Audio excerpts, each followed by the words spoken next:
Hi friends, ಎಲ್ಲರಿಗೂ SSC ಟಿವಿಗೆ ಸ್ವಾಗತ. ಈ ವಿಡಿಯೋದಲ್ಲಿ ರಾಮಾಯಣಕ್ಕೆ ಸಂಬಂಧಪಟ್ಟ ಕೆಲವು ಪ್ರಶ್ನೆಗಳನ್ನು ನೋಡೋಣ.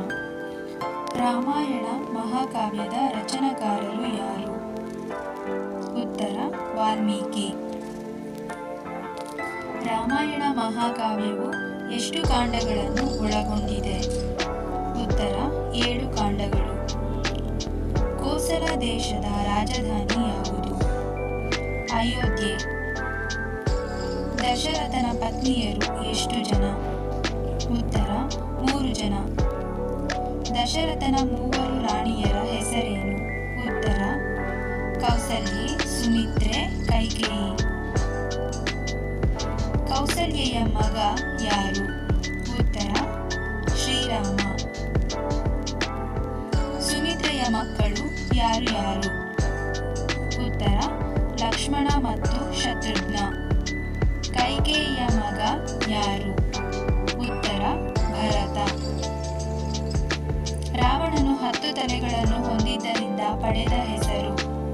ಉತ್ತರ ದಶಮುಖ. ರಾವಣನ ಇತರ ಹೆಸರುಗಳು ಯಾವುವು? ಉತ್ತರ ದಶಶಿರ, ದಶಕಂಠ, ದಶಾಸ್ಯ. ರಾವಣನ ನಂತರ ಜನಿಸಿದವರು ಯಾರು? ಉತ್ತರ ಕುಂಭಕರ್ಣ. ಕುಂಭಕರ್ಣನ ನಂತರ ಜನಿಸಿದವರು ಯಾರು? ವಿಭೀಷಣ. ರಾವಣನ ಸಹೋದರಿಯ ಹೆಸರೇನು? ಉತ್ತರ ಶೂರ್ಪನಖಿ. ಹಂಸಗಳಿಗೆ ಬಿಳಿಯ ಬಣ್ಣ ನೀಡಿದವರು ಯಾರು? ಉತ್ತರ ವರುಣ. ದಶರಥ ಮಹಾರಾಜನ ಕುಲ ಪುರೋಹಿತರು ಯಾರು? ಉತ್ತರ ವಶಿಷ್ಠರು. ದಶರಥನ ಪ್ರಧಾನಮಂತ್ರಿ ಯಾರು? ಉತ್ತರ ಸುಮಂತ್ರ. ಇಷ್ಟು ಸಮಯ ನಮ್ಮ ಚಾನೆಲ್ ವೀಕ್ಷಿಸಿದ್ದಕ್ಕಾಗಿ ಧನ್ಯವಾದಗಳು.